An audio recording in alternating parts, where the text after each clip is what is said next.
যে যে মুয়াজ্জিন বা হুজুর বলে মসজিদে ইন্না নিল্লাহি ওয়া ইন্না ইলাহি রাজিউন, তো এটার মানে কি, এটা কি আপনি জানেন?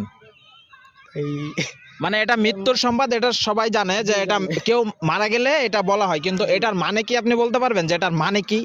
আরবির এই বাংলাটা কি? না ভাই, এটা তো বলতে পারলাম বলতে না। পারবেন না? আমরা আরেকজনের কাছে যাই, আসো। ভাই, আমরা মসজিদে মাঝে মাঝে শুনতে পাই যে হুজুরে বলে ইন্না নিল্লাহি ওয়া ইন্না ইলাহি রাজিউন।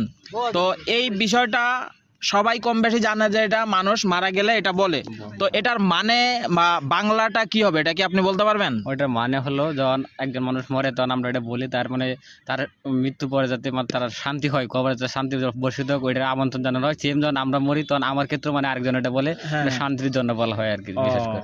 আচ্ছা, তাহলে মানে আমরা তো আপনার কাছে শুনলাম, তো এটার মানে হলো আমি বলি, এটার মানে হলো ইন্না নিল্লাহি ওয়া ইন্না ইলাহি রাজিউন এর বাংলা শব্দ আমরা মহান আল্লাহ তাআলার কাছ থেকে এসেছি এবং তার কাছেই ফিরে যেতে হবে। তো আমরা যারা জানি না আজকে জেনে রাখলাম, আর পরবর্তীতে আমি ইসলামিক অন্য একটা বিষয় নিয়ে আলোচনা করব।